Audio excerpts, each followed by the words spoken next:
In this video, you will understand why kids throw themselves on the floor and the scientifically reason behind it. Do you ever wondered why toddlers suddenly turn into noodles on the floor? One minute they're walking beside you, the next minute, plop, they're on the ground, limbs everywhere, refusing to move as if gravity just got stronger. If you're a parent, you've lived this. At the grocery store, at home, at daycare pickup, at the airport, anywhere, anytime. And here's the thing most parents don't realize. It's not manipulation, it's biology. This behavior is rooted in brain development, emotional regulation, and even sensory overload.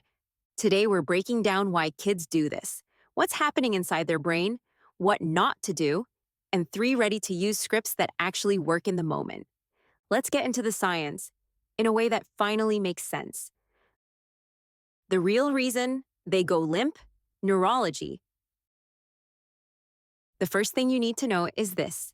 Your toddler's brain is under construction, specifically the part responsible for impulse control, emotional regulation, planning, flexibility, transitions.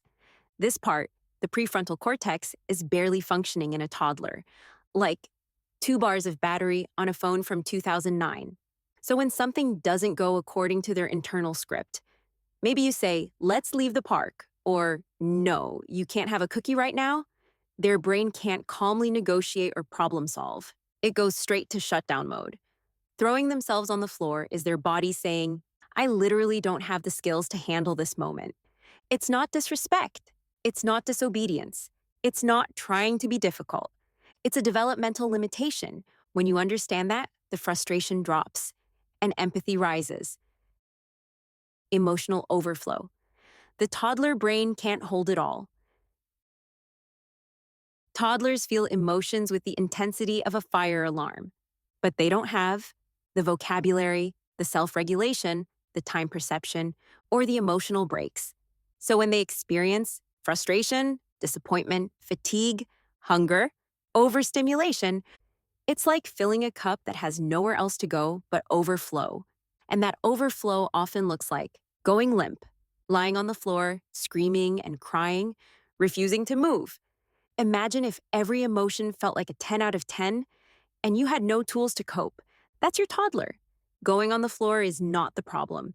It's the release valve for the problem.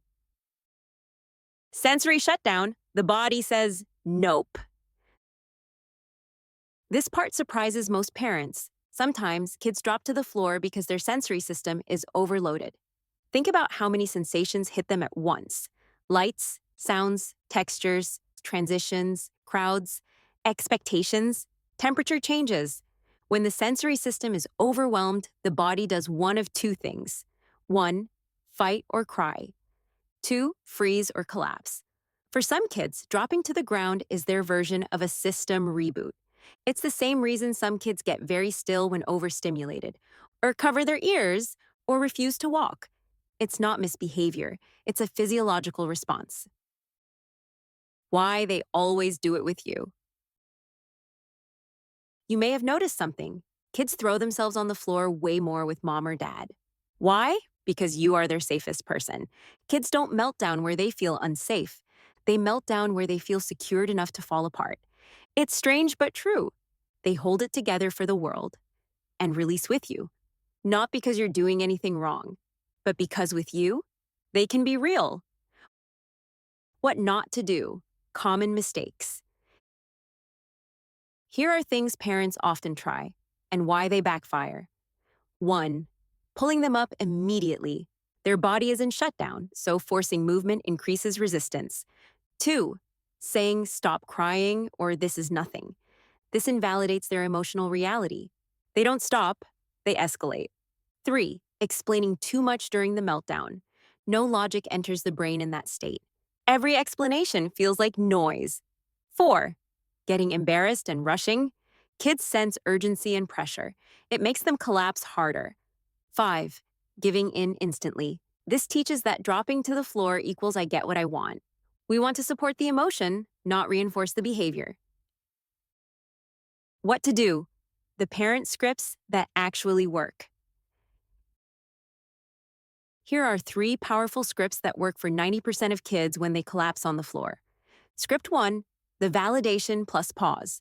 Perfect for emotional overflow. Parents say, I see your body is having a big feeling. I'm right here when you're ready. No pressure, no rush, just co regulation. This script reduces the meltdown faster than stop it ever will. Script 2, the choice bridge. Perfect when you need them to move.